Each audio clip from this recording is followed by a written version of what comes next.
Hello everyone, my name is Anjani Kumar Khetan and I am based out of Bangalore. In this particular video, we will continue our deliberation on levies under IFRIC 21 and the corresponding literature under Ind AS in Appendix C to Ind AS 37. Now if you recollect, we have already covered as part of the last week's deliberation, we have covered these three issues which we have already discussed, which are covered under IFRIC 21 and Appendix C to Ind AS 37. Now in today's video, we will look at the last three issues, which are these three items. So this will be the subject matter of our discussion.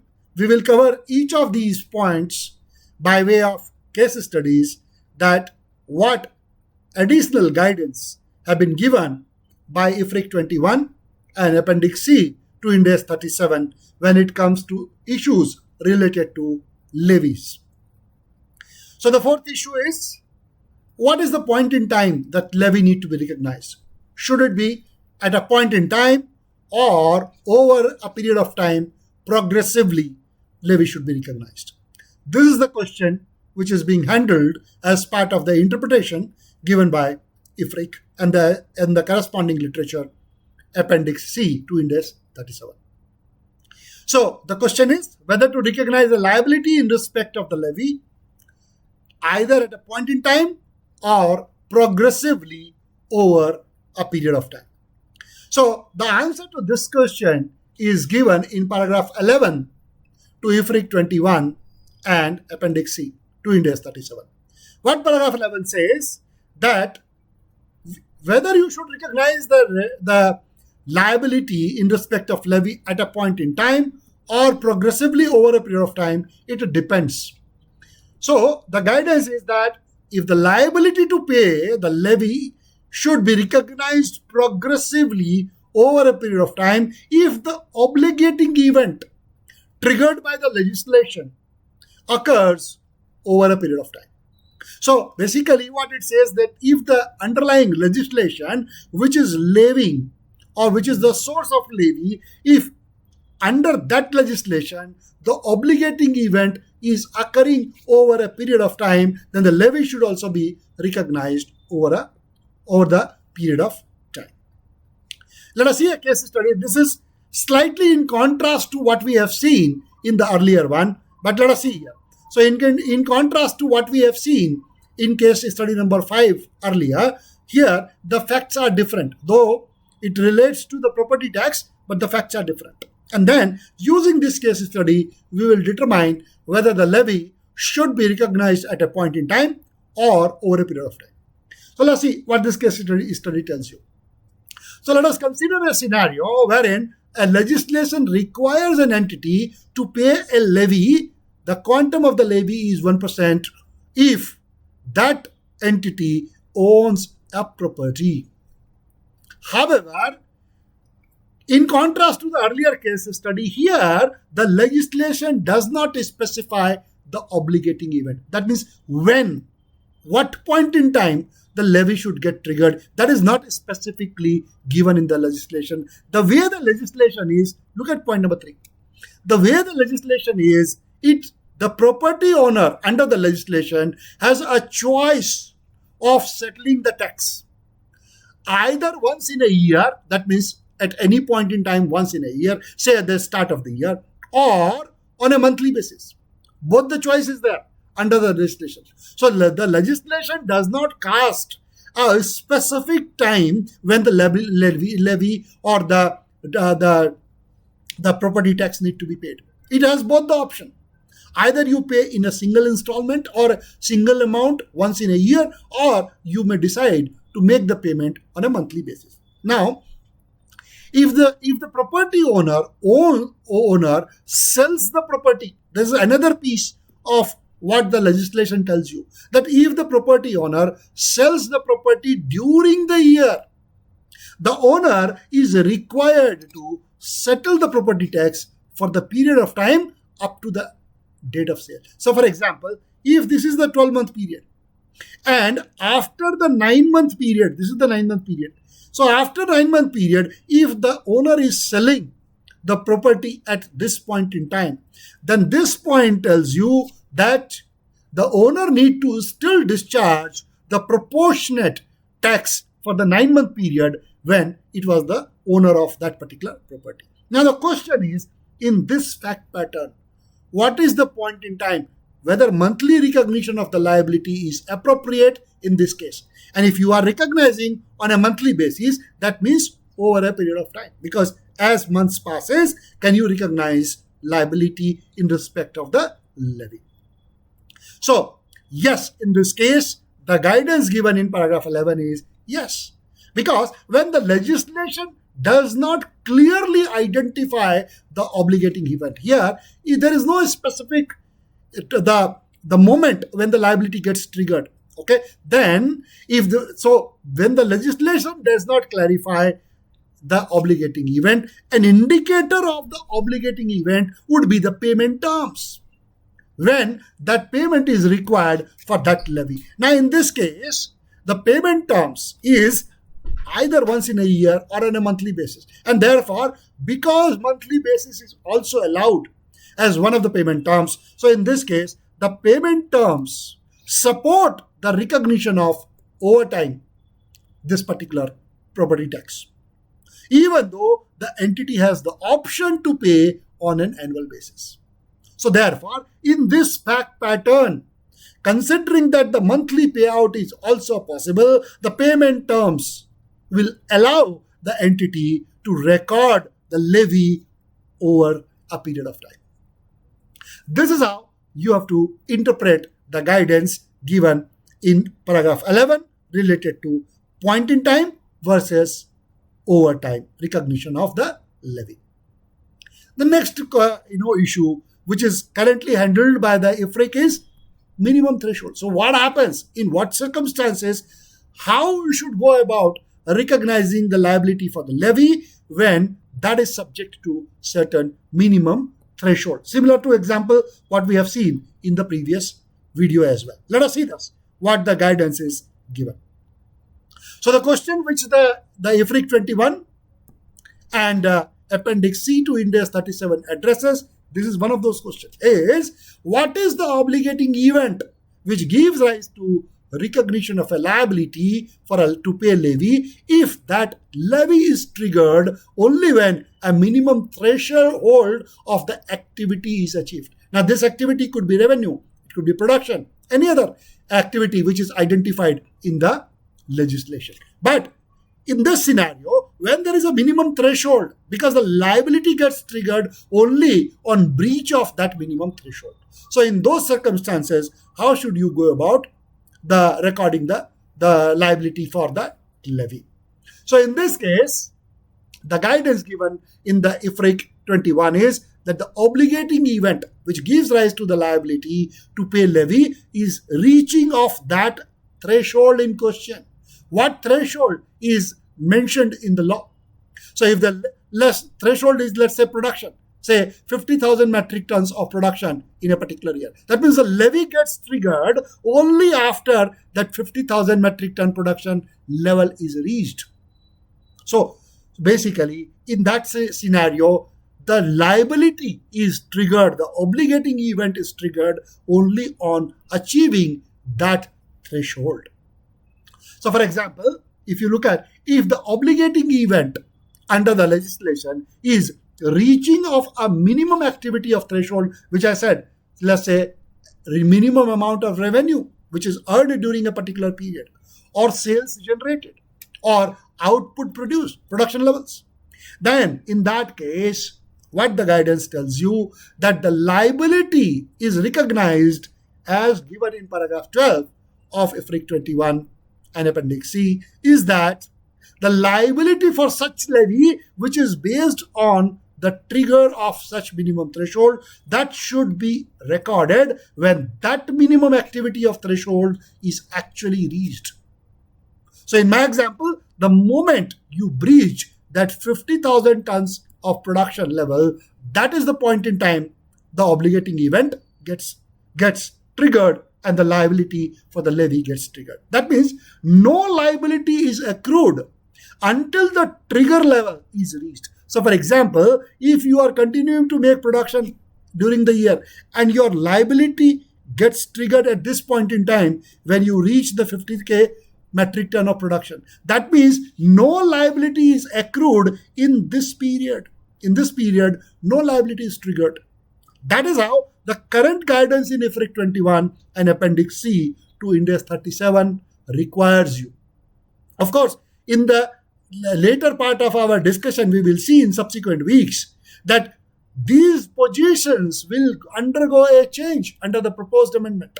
So we will see one more time what these amendments are going to, what these requirements, how they are going to change under the proposed amendment to Ind AS 37. But the way the standard is there at this point in time, IFRIC 21 says that you should not record any liability until the trigger level of, in my example, of that 50,000 metric ton of the production is reached, irrespective of the likelihood of that event occurring. So for example, let us say, even at the start of the year itself, the entity is of the view that it will likely to achieve, let us say, 80,000 ton of production during the year.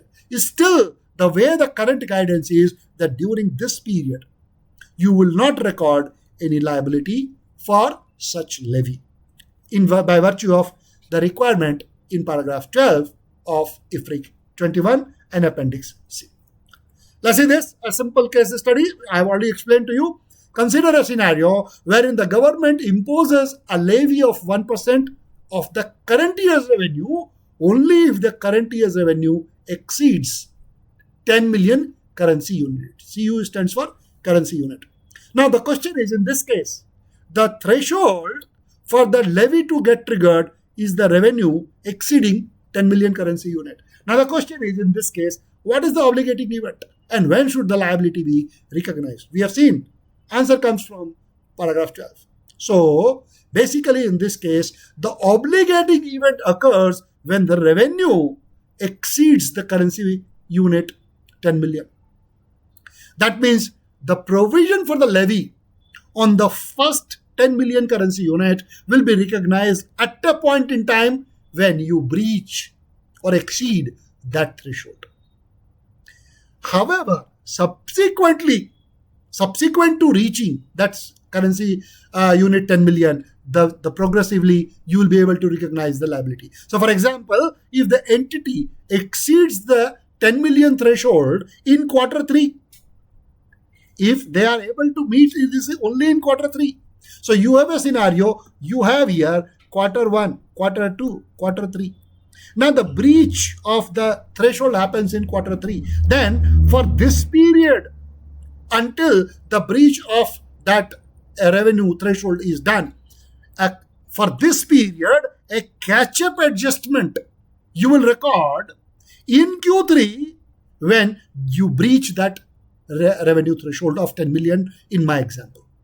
So, for example, if the entity exceeds the currency unit 10 million threshold in Q3, then the catch-up adjustment is recognized when the threshold is actually reached in Q3. That means you will recognize the liability for the entire period in one go at this point in time. But if you look at the fourth point, what about subsequent recognition after the Q3? Thereafter, after you have recorded the catch-up liability, thereafter the liability is remeasured progressively as the revenue is generated. So for example, after the breach, because now you have breached the threshold, then you will continue to recognize 1% of the revenue as and when you are earning the revenue. That means after the breach, you will recognize revenue over a period of time.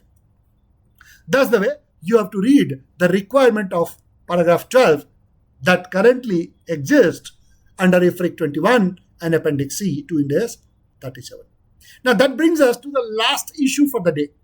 That means, what is the effect of the liability to be recognized when it comes to interim financial reporting? So the question which this IFRIC seeks to answer, that the recognition principle does whether that recognition principle is the same under annual financial statements and interim financial reporting, or whether the principles are different for recognition of the levy. That is the question which is addressed as the last issue which is being addressed by IFRIC 21. So, the question is whether the principles for recognition of the liability to pay the levy, whether it is the same in the annual financial reporting as well as in the interim financial reporting. So, the quick answer is yes, it is. So, if you look at paragraph 13 of the interpretation IFRIC 21 and Appendix C, it says yes, an entity is required to apply, no choice, is required to apply the same recognition principle in interim financial report as it applies in the annual financial report statements. So that means the principles governing the recognition of liability is the same whether it is annual financial statement or interim financial statement. What does it mean? Therefore, what it means is that in the interim financial report, a liability to pay levy is recognized if and only if at that interim report, at that interim period, there is a present obligation to pay the levy. And I'll explain this with the help of a couple of case studies on this point. What do you mean by that?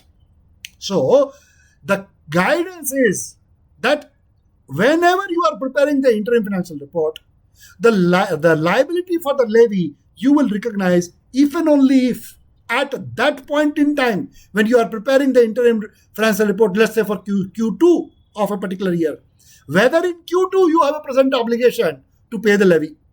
That is the key question which you have to answer. If you have, then you do recognize. If you do not have, don't recognize. Let us see this. What else the requirement in the interpretation is. Therefore, what do you mean by this?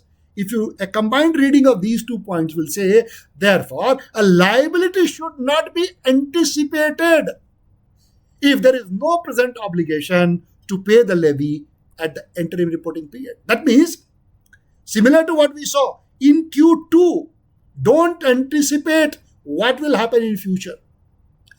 That is what the guidance in paragraph 13 is. You look for whether at the end of Q2, whether you have a present obligation. If you have, then record the liability. If you do not have, please don't record the liability. That is the guidance which is given in paragraph 13. So that accordingly, an entity cannot accrue a portion of the annual amount that it is expecting to be liable over the period of time. So at the end of Q2, you may be expecting that eventually you may be liable to pay the levy, but do not build that expectation into the calculations for your liability at the end of Q2.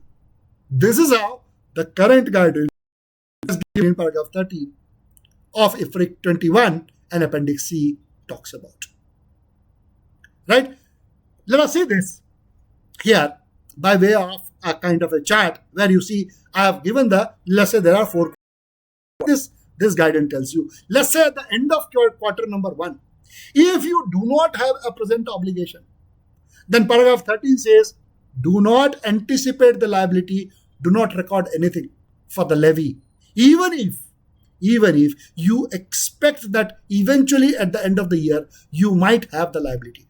Still, currently the guidance in paragraph 13 of the interpretation is, please do not anticipate liability, do not record anything at the quarter end number 1.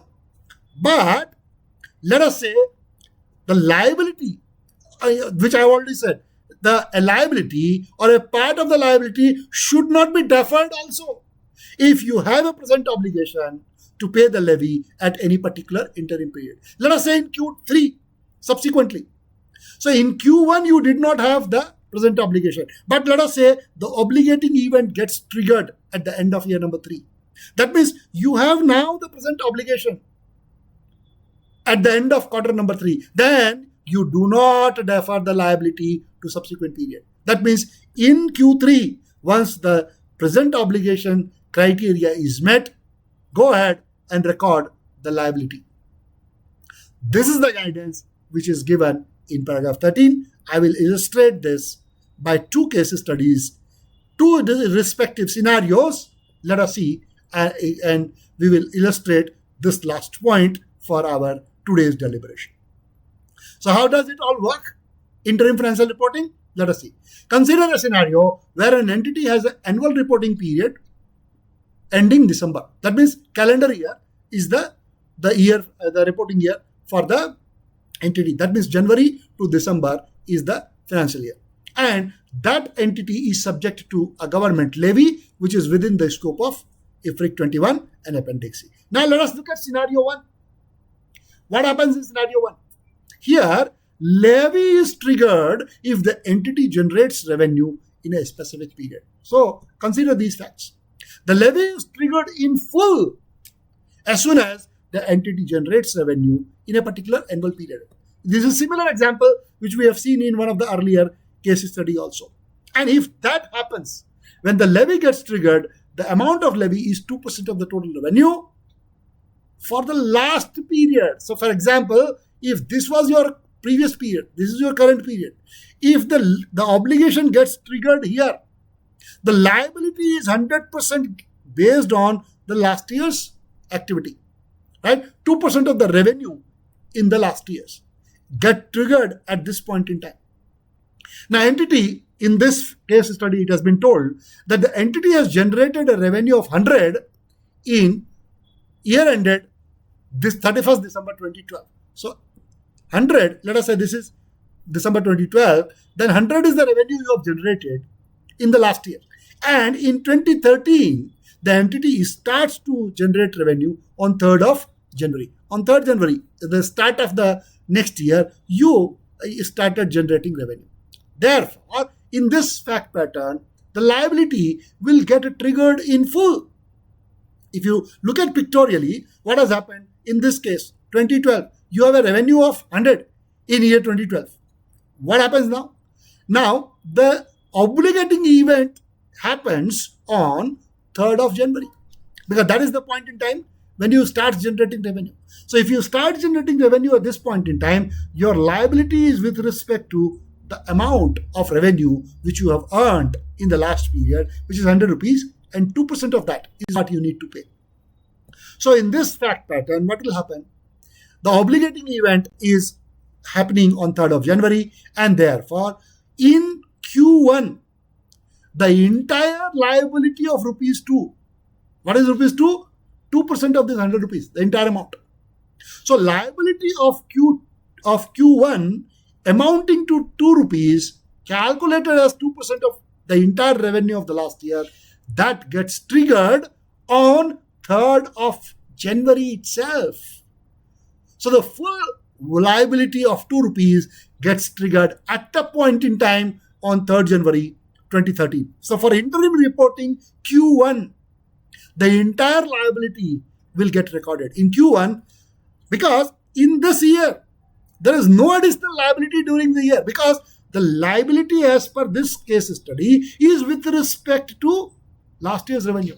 And the entire amount you have already recognized on this date itself. Therefore, whatever revenue you are generating in this period, that will be subjected to levy in the next year, provided you have revenue in December year-end 2014. So therefore, once you have recognized that 2 rupee of liability, no further liability is recognized in calendar year 2013. So therefore, even for the year ended December 13, your liability will remain only 2, which is nothing but the carry forward of this liability. This is scenario 1, wherein it is at a point in time. Let us see scenario 2 on the next slide, and then we will conclude our deliberation for today. Let's see what is scenario 2. Now in scenario 2, similar fact pattern, that calendar year is the financial year, its levy is within the scope of IFRIC 21. Now, levy is triggered in scenario 2, which is an independent scenario, if the entity generates revenue above 15, above 15 in an annual period. That means this levy is based on minimum threshold. And what is the minimum threshold? Is more than 50 of the revenue getting generated. Now, if that happens, the amount of the levy is 2% of all the revenue generated by the entity in the annual period, including the first 50. That means right from day one. So for example, if you started earning revenue and you hit 50 at this point in time, you will pay the liability here, but for the entire amount of revenue which you have earned in the year, including the first 50. Now on 17th of July 2013, 17th July from a calendar year perspective, Q3 of 2013 calendar year, the entity reaches a revenue of 50. That means the threshold is breached on 17th of July and recognizes a further 20 of revenue from 17th July to end of September, 20 rupee more. So 50 from 1st of January 2013 through 17th July 2013, and then from 18th July through September 2013 end, 20 rupees more, and then for the entire year, that means in Q4, additional 20 rupees is recognized, so that 100 rupees total is the revenue for the year. 50 plus 20, 70 plus 30 additional amount, which is 100. So in Q3, 30 rupees of additional revenue is generated. Now with this fact pattern, let's put it pictorially how it happens. So as I said, if you plot it, this is your start of the year, end of the year. On 17th of July, when the trigger happens, you have reached 50. Then in Q3, from 17th July to the end of Q3, you earned another 20. So 50 plus 20, 70. And then in the Q4, you earned another 30. That makes the total revenue during the year as 100. Now, with this fact pattern, how do you recognize revenue for each quarter? Because we are looking at interim financial reporting. Quarterly, how much you will record? Let us see this. So, obligating event, as you know, in this case, gets triggered on 17th of July. So, therefore, the first obligation is that, as we have already discussed, until this breach happens, unless this trigger happens. So that means from 1st January 2013 until you reach the threshold of 50, you will not recognize any liability. Because we have seen no present obligation, no liability in interim financial reporting. So in Q1 and in Q2, no journal entry would be recorded, no amount of liability would be recorded. But in Q3, you are breached. So in Q3, you have a liability. How much is the liability in Q3? In total, you have a liability on this 70 rupees at the rate of 2%. So 1.2% of 70 is 1.4.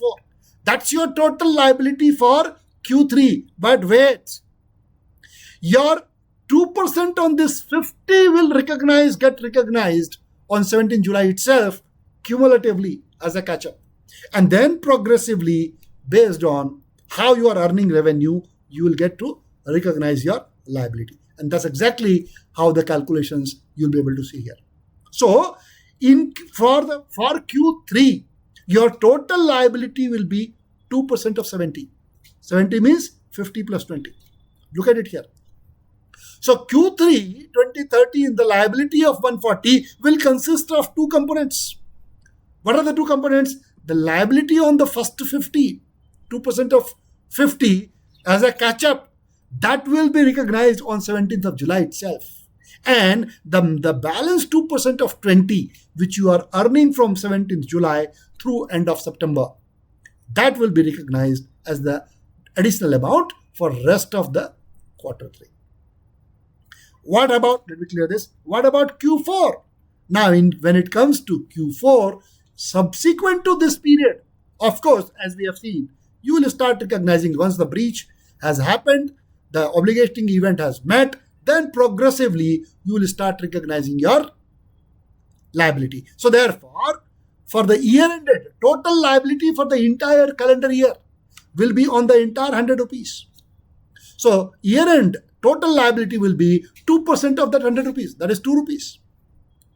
So this 2 rupees, you, out of this total amount of 2 rupees, 2% of 50, you have already recognized on 17th of July, and then progressively over the rest of the year, you will recognize on the balance 2% of 50. What is this 50? This 50 is 20 plus 30. 20 is this amount, rest of the quarter 3, and 30 is quarter 4's revenue which you have recognized. So net, if you look at the two videos, which this week's and the last week's video, now I am giving you a final flow chart which summarizes the requirements of the current IFRIC 21 and Appendix C.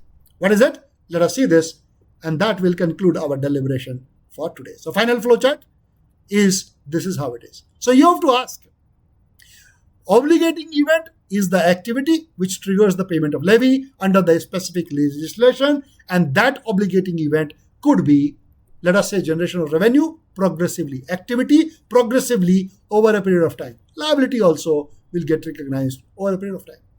But if the obligating event is generation of revenue in the current period, but the levy is measured based on revenue in the prior period, that means at a point in time, levy gets recognized, then you will recognize fully 100% at the point in time when this condition is met. We have seen all of those case studies as well in this and the last video. And if it is a minimum threshold based levy, then you will recognize fully at a point in time up till that threshold is actually met. So therefore, now we have concluded in this video and in the last week's video, we have covered in these last two videos, we have covered the requirements of current IFRIC 21 and Appendix C. Now, having seen this, now you will realize that there are potential problems the way in which the guidance is there in IFRIC 21. So therefore, now next week, we will now go back to the amendments which are proposed under IAS 37, and at some point in time, they will come in Ind AS 37 as well. So we have already seen a couple of videos on the proposed amendments. Now that we will now continue the discussion and look at, having understood what the current requirements of related to levies are, now we will look at what happens under the proposed amendment, how these guidances will change. That will conclude and complete our full spectrum of discussion on the proposed changes. So what I will do, in fact, this also is a slightly bigger topic, the proposed amendment. I will try to cover in next 2 weeks the video related to the proposed amendments in IAS 37 related to levies, and what is the impact of those proposed amendments on on various entities. That is something which we will look at in the next 2 videos. So the series will continue as we progress through our journey on learning Ind AS and IFRS. Thank you. This is what I wanted to cover for this particular session. Please do subscribe to the channel. Here is the QR code for my YouTube channel. Connect with me even on the LinkedIn as well. And it will be helpful if you can continue to support the channel the way you have been doing it in the past, so that it is something which I keep getting the motivation from all of you. Thank you, and we will take a pause for this particular video, and I will see you in the next video. Thank you. Bye for now.